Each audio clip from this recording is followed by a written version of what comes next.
समस्त को praise the Lord. प्रभु अनुग्रह करंतु ताकरि वाक्य सुनिबा पाए प्रभु ताकरि जीवंत वाक्य रे प्रभु भरंतु। बाइबल देखुछे जगह रे ख्रीष्टीय जीवन रे उपवास काहे आवश्यक अटे। देखंतु प्रिय प्रभु को लोक माने उपवास रो अर्थ ऊपर को उठाइबा। वास माने प्रभुकर वाक्य आपण हृदय वास कराइबा। आज बुझवा कि उपवास आज अनेक क्रिश्चियन लोक जीवन रे लो देखा जाउछि, डाउन देखा जाउछि। आज देखंतु मु कहया पाइ चाहे उपवास रो अर्थ कोन। उपवास किए किए करतिले बाइबल रे देखिबा। प्रथमे मूसा, द्वितीय दाऊद, तृतीय हान्ना, चतुर्थ सामुएल, पंचम दानिएल, सिक्स्थ पाउलो एमान उपवास करुतिले। आउ एस्टर मध्य उपवास करुतिले। प्रिय प्रभु लोक माने आज क्रिश्चियन जीवन रे कोन उपवास रही अछि कि? क्रिश्चियन जीवन रे कोन उपवास रहिबा आवश्यक? आज अनेक क्रिश्चियन परिवार उपवास देखा जाउ नै।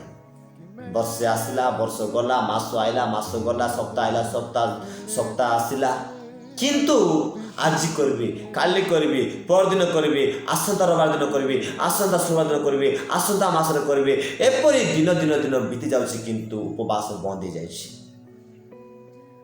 जदि उपवास करिवे नै मनुष्य उठी पारिबो नै। बाइबल कहे जाय उपवास बोले ऊपर को परमेश्वर उठाइबे। वासर अर्थ कि परमेश्वर आपनकर जीवन रे प्रभुर वाक्य वास करे। आमे माने बुझवा कि उपवास कइले आमान उठवा पाए पड़बो। उपवास बिना कोनोसी व्यक्ति उठी पारिबो नाही। उपवास बिना कोनोसी व्यक्ति उठी पारिबो नाही। जदि उपवास करिवे न तो हितबा लोक माने पुनर्बार उठिबे यीशुଙ୍କ नाम।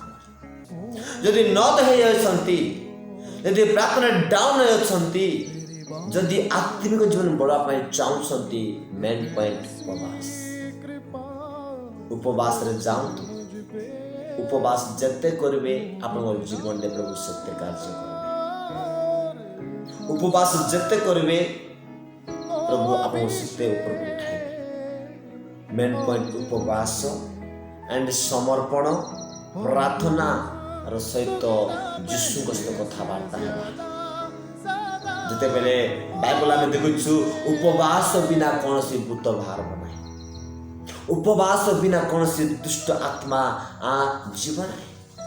उपवास बिना आपन शरीर रहित प्रत्येक राग, हिंसा, क्रोध, प्रत्येक चलना, प्रत्येक बोले कराप चिंता माने केबे बाहर बना। उपवास बिना कोनोसी आत्मिक जीवन बढ़ी पारबो नै। आज देखुछु प्रिय प्रभु को लोक आज अनेक लोक देखंतु कि उपवास करबा समय से माने दुख रहबा पाइ। बाइबल कहछि कि मत्ती 6 अध्याय 16 जायछि तुम्हें उपवास कला बेले दुखित थिबा बोले मुह करो। आज अनेक क्रिश्चियन लोक मान उपवास करछंती, से मन दुख रोछंती उपवास समय। से मन निराश रहछंती उपवास समय। से मन दुख रे से मन भांगी पड़छंती बोले पड़छंती से मन उपवास करबा समय। आज हमें बुझबा पाए पड़िबो कि उपवास करबा समय दुख रहबा पाए पड़बो नै। केबे मध्य आम माने दुख रहबा पाए हेबो नै। आमे सब दिन आनंद रहबा पाए। आनंद हृदय प्रभु यीशु केते संतुष्ट। आज मो प्रिय प्रभु लोक माने ख्रीष्टीय परिवार आज आम देखुछु ए जगह रे आम उपवास रहबा आवश्यक। यीशु कटार आम समर्पण हेबा। प्रभु माने समर्पण जीवन काटिबा, प्रार्थना रे बढ़िबा, आग्रह बढ़िबा।